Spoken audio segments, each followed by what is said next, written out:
कथा वल्लभ श्री हरिवंश, आप सभी का मैं श्री जी के यूट्यूब चैनल में बहुत बहुत स्वागत है। और मैं आशा करती हूँ कि आप लोग श्री जी की कृपा से बहुत बहुत स्वस्थ होंगे और नाम जाप बहुत सारा कर रहे होंगे। तो इस वीडियो के बारे में तो मैंने आपको बता ही दिया था पहले ही कि अक्षय तृतीया का वीडियो मैं अपलोड कर दूँगी जल्दी से।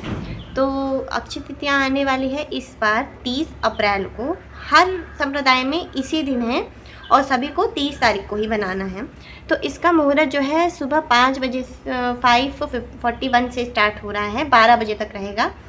तो देखिए, हम से जब श्री जी के हम सेवा करते हैं तो हमारे लिए कोई शुभ अशुभ कोई मुहूर्त ये सब मायने नहीं रखता, ठीक है। कोई मुहूर्त वूहूर्त नहीं, बस मैं ऐसे बता रही हूँ जैसे कुछ लोग मुहूर्त के हिसाब से करते हैं, तो इसलिए। तो सबसे पहले तो मैं इस दिन का बहुत महत्व है, बहुत ज़्यादा महत्व है। जैसे आज के दिन ही हमारे जो लाल जू हैं, मतलब श्री कृष्ण, तो वो जो है सुदामा जी से आज के दिन ही उनका जो है मिलन हुआ था। आज के दिन ही वो द्वारिका में आए थे उनसे मिलने। और जो है बहुत सारी चीज़ें हुई थी, जैसे कि परशुराम जयंती भी इसको कहते हैं। परशुराम जी का अवतार भी आज के दिन ही हुआ था। तो बहुत सारे ऐसे काम हैं जो बहुत हुए हैं, शुभ काम आज के दिन। लेकिन आपको क्या करना है, सेवा में क्या करना है, वो मैं आपको इस वीडियो में बताऊंगी।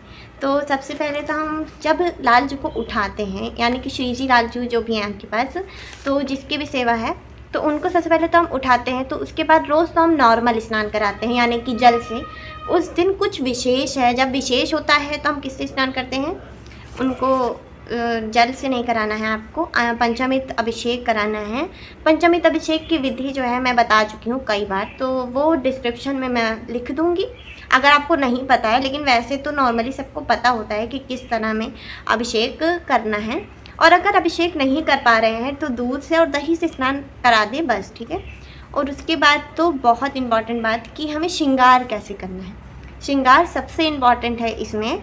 और आज के दिन कोई भी आपको वस्त्र कोई ज़रूरी नहीं, अगर आप चाहें तो शाम को वस्त्र उनका चेंज कर सकते हैं, शाम को। अगर नहीं करना चाहते तो कोई बात नहीं है, ठीक है। तो आपको उनको एक नैपी पहना देनी है जो लाल जू है। अगर लाल जू नहीं है तो श्री जी हैं, उनको नैपी मत पहना देना, उनको जो है फ्रॉक पहना देना जिसमें मतलब बाही ना हो। वैसी कोई अगर आपके पास फ्रॉक उनके पास हो तो पहना दो, या तो उनको जो है छोटा सा वस्त्र कोई पहना दो जिसमें उनके अंग दिखे, ठीक है। तो उसके बाद आपको क्या करना है, जो गोपी चंदन होता है, रुको मैं आपको दिखाती हूँ। ये वाला चंदन, इसका जो है मैं लिंक कम्युनिटी में मैंने डाल दिया था, है ना। और इसको आप ले सकते हैं, बहुत अच्छा है।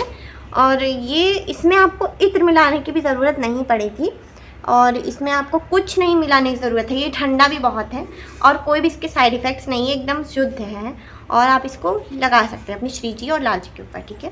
जैसे फुल पेंटेड लाला होते हैं, लाली होती हैं, तो उनके ऊपर साइड इफ़ेक्ट्स हो जाते हैं बहुत सारी, कि हम उनको कौन सा चंदन लगाएं, कैसा लगाएं। और अगर उनके ऊपर साइड इफ़ेक्ट पड़ गया तो, है ना, जैसे अष्टगंध पाउडर कभी मत लगाना अगर आपके पास फाइबर के लाला हैं। अगर श्री जी ठाकुर जी फुल पेंटेड, यानी कि फुल बॉडी उनकी पेंट है, तो उनको कभी भी अष्टगंध पाउडर, इत्र वगैरह ये सब मत इस्तेमाल करना। उनसे उनका कलर हट जाता है और वो ख़राब भी हो जाते हैं, ठीक है। तो मैं एक और आपको दिखा रही हूँ चंदन, तो वो भी आप कर सकते हैं।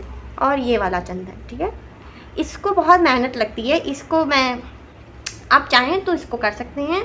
छोटे लाल जो हैं, जैसे इतने बड़े होंगे आपके श्री जी, इतनी छोटी होंगी, उनके लिए आसान रहेगा। लेकिन अगर बड़े हैं तो मुश्किल हो जाता है। तो गोपी चंदन ही जो मैंने आपको दिखाया है वो शुद्ध वाला है और बहुत अच्छा है। तो इसका लिंक तो मैंने दे दिया था, तो आप इसको बाय कर सकते हैं। तो आपको क्या करना है, इसमें जो गोपी चंदन है, चाहे तो आप कपूर मिला सकते हैं, अगर नहीं चाहते हैं तो रहने देना। तो इसमें कपूर मिलाना है, इत्र मिलाना है। अगर फुल पेंटेड लाला ना हो तो मिलाना है इत्र, अगर है तो मत मिलाना, ठीक है। कोई ज़्यादा इसमें वैसे भी बहुत स्मेल आ रही है, बहुत अच्छी महक आ रही है वैसे भी। तो इसमें जो है क्या करना है आपको, फिर पूरे श्री अंग के ऊपर जो उनका पूरा बॉडी होगा उसके ऊपर आपको गीला करके पूरी बॉडी पे उनके लेपन करना है। लेपन मैं यहाँ पर फ़ोटो वगैरह लगा दूँगी किस तरह करना है, और श्रृंगार की भी फ़ोटो लगा दूँगी, ठीक है। उसके बाद जो है वाटर कलर आते हैं, उसको बिंदी यहाँ पर बना दीजिए, पत्रावली कर दीजिए। और कल चप्पे जो ऐसे गोल गोल बनता है वो भी बना सकते हैं, जैसा आपको ठीक लग रहा है वैसा करिए। कोई मतलब बहुत ज़्यादा नहीं कि अगर नहीं आ रहा है तो ज़बरदस्ती कि हम करें। तो और उसके बाद तो आता है कि भोग कौन सा लगेगा, है ना। भोग का बहुत महत्व है। तो भोग आप चाहें तो अगर मैं बताऊं तो बहुत अच्छी एक चीज़ है कि केले का जो पत्ता होता है, बनाना लीफ, वो बहुत बड़ा सा होता है। आज के दिन थाली पे भोग ना लगाएं, आज कुछ अलग करिए, जैसे अक्षय तृतीया तो कुछ अलग करें। जो केले का पत्ता होता है उस पे सर्व करिए, कढ़ी लगाइए, चावल, खीर बनाइए और पूड़ी सब्जी, बहुत सारी जो है डिशेज़ होती हैं। लेकिन कुछ इंपॉर्टेंट चीज़ है, जैसे कि दही का भोग तो लगना अनिवार्य है और ठंडी चीज़ का लगना जो है अनिवार्य है। भोग आपको लगाना ही लगाना है उस चीज़ को। और जो है जैसे 5 तरीके के शरबत लगते हैं आज के दिन, आप चाहें तो लगा सकते हैं। नींबू पानी, लस्सी बना दीजिए और रूह अफ़ज़ा, कुछ लोग बनाते हैं लेकिन रूह अफ़ज़ा शायद सही नहीं है। अगर आपका मन है तो बना सकते हैं। और जो है सत्तू का शरबत तो बिल्कुल से लगाना है।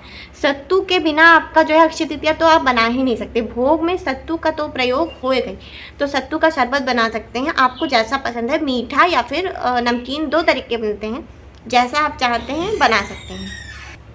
और जो है ठंडी चीज़ों का भोग, जैसे वाटरमेलन हो गया, खरबूजा, तरबूज, ये सब मीठी चीज़ों में अगर आपको लगाना है तो फल फ्रूट लगाइए, वो ज़्यादा सही है। क्योंकि मिठाई जो होती है बाहर की बहुत शुद्ध नहीं होती। आप चाहें तो लगा सकते हैं, नहीं तो चाहे तो आप ये पानी वाली चीज़ लगाना है आपको, वो जिसमें पानी ज़्यादा हो, ज़्यादा मात्रा में हो, है ना। और आज के दिन से जो है अक्षय तृतीया से लेके जो है जून तक रहेगी चंदन यात्रा। तो बहुत लोग नहीं कर पाते हैं, इतनी बड़ी लंबी यात्रा नहीं निकाल पाते हैं। रोज़ चंदन श्रृंगार करना है तो कर सकते हैं, अगर नहीं करना है तो मत करिए।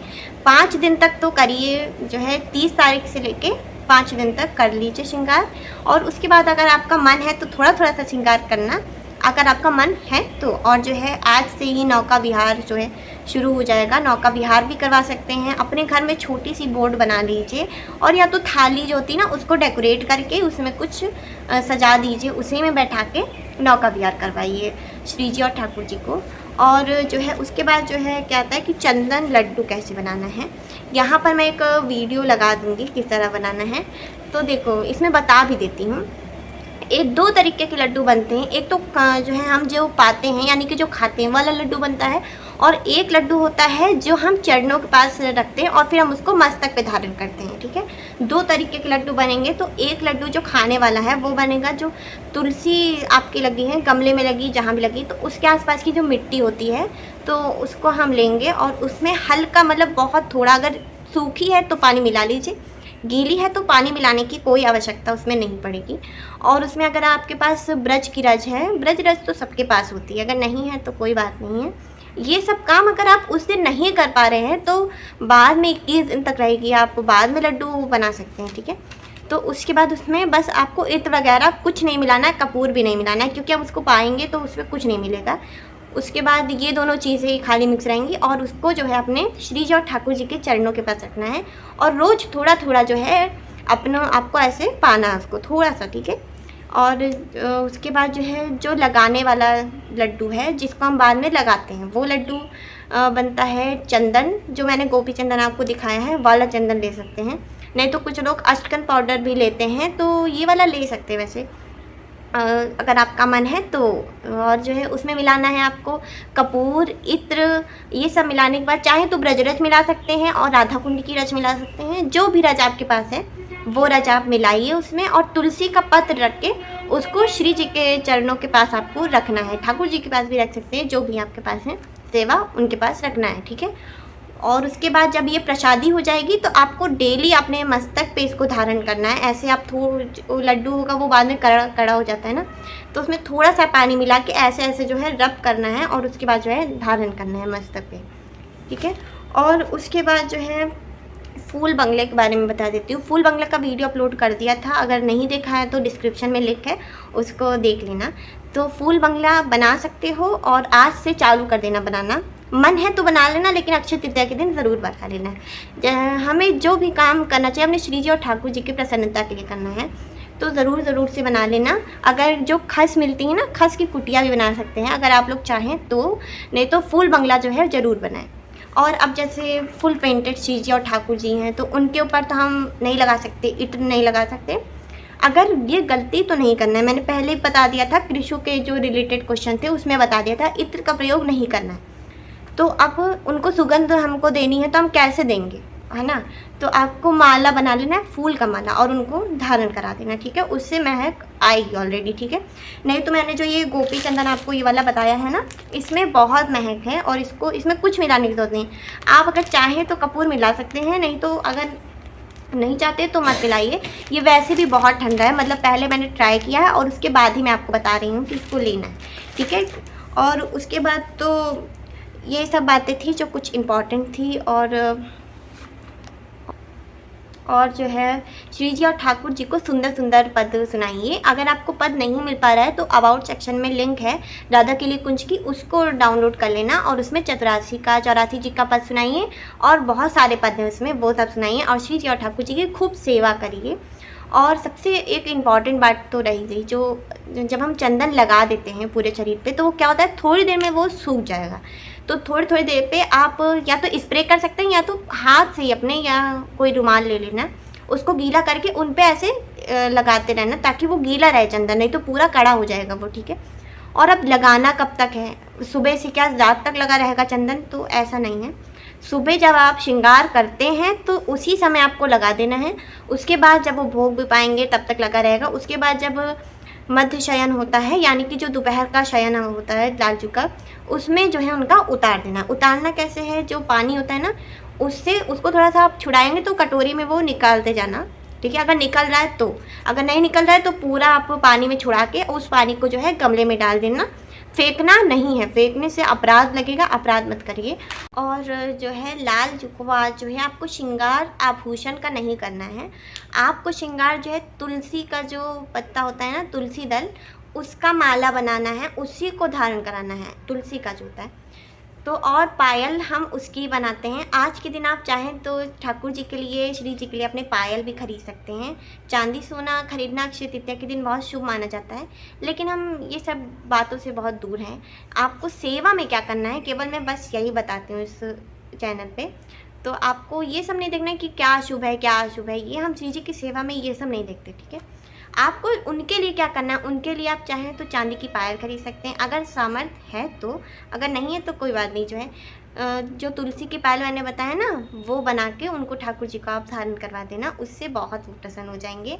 और सभी को राधा वल्लभ श्री हरिवंश। और अगर और कोई भी क्वेश्चन है, अगर मुझसे रह गया इस वीडियो में, तो कमेंट में आप बता देना, मैं उसका भी आपको जवाब दे दूँगी।